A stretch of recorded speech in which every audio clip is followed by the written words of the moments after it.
turn now to another political story, but one that ties in perfectly with today being Halloween. Two central Illinois graveyards are a stark reminder of a time when politics once divided townspeople in life and in death. They started as small family burial grounds in Carlock, Illinois, but legend has it Abraham Carlock, also known as the Old Democrat, who donated the land, only wanted other Democrats buried in his cemetery. So the Republican Benson family started their own cemetery a quarter-mile down the road. But one historian says the tale of two cemeteries is more fiction than fact. Curious thing about both the cemeteries is that there are Bensons and Carlocks intermingled in both of them. And even some of John Benson's sons, I think 3 of them are buried in the Carlock or the Democrat cemetery. Now, the cemeteries are not divided by political party these days. In fact, no one's been buried in the Republican cemetery for at least 30 years, but they are still burying people in the Democratic cemetery.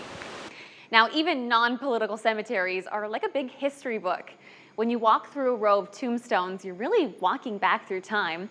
And for our next guest here on The Current, we're talking about how you can read those cemeteries, almost like an archaeologist.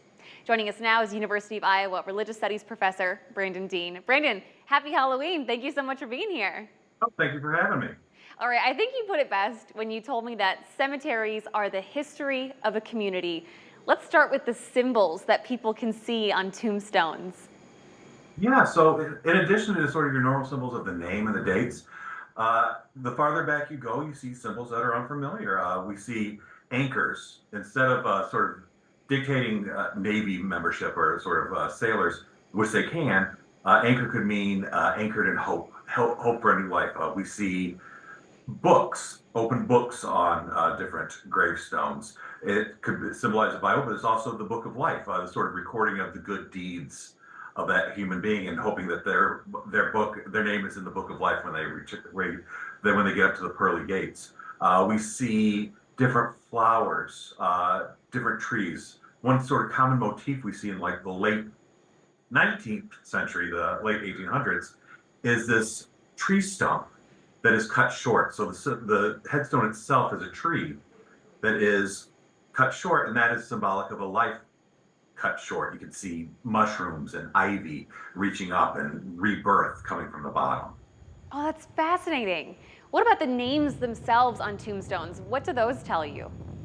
The names on tombstones can tell a community's history of immigration patterns, movements of people. So if you start at the earliest part here in the Oakland Cemetery here in Iowa City, you see a lot of Anglo-Saxon names, you see a lot of German names. And as you move farther into the 19th century and the 20th century, you start to see more Czech and Slovakian names. You can see some more Polish names. As you move into the 20th and 21st centuries, you start to see more names coming from other parts of the world, the South and Central America, Hispanic last names. You also see Asian last names. So you can start to see how a community changes and evolves over time based on these last names that show and reveal an immigration pattern. Okay, another pattern would be the way that people are buried. Explain that. Oh yeah. So we see that the way people are buried is sort of indicative of the way people lived. So in the earliest parts of the cemeteries, and the oldest parts of the cemeteries that we can find, we are dealing with people who lived really different lives with really different relationships to death than we have.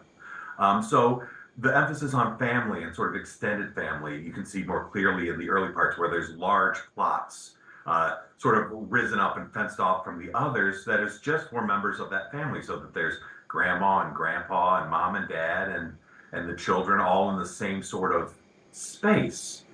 And then as you move through the cemetery, you see more of a emphasis on the individual, more of an emphasis on the married couple, the nuclear family. And that's a testament to the 20th century. The way we view death, some of the times the way we look at the stones are foreign to us, because we have sort of professionalized death and sent it out. It's for the hospitals and for the morticians and for the funeral homes. But that was all very, very close in the earliest days. That was in the 1800s. People were dying and having their wakes at home.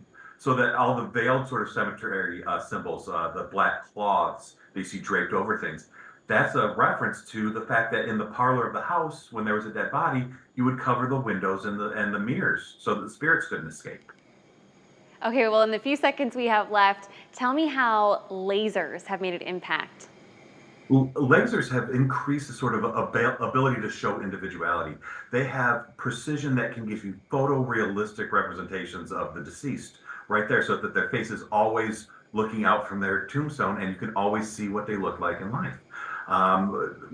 There's one in Oakland Cemetery that is a photograph of a track and field event where the deceased is winning the race, sort of like a yearbook photo to show that sort of pivotal moment in that man's life. Oh, And Brandon. all made possible through lasers. Brandon, I just think this is fascinating. I could sit here and talk to you about this all day long, but we do have to go. Thank you so much for being here with us today. Well, thank you for having me. If you guys at home want to share this story, we'll have our online article version up on our website underneath the As Seen on TV tab.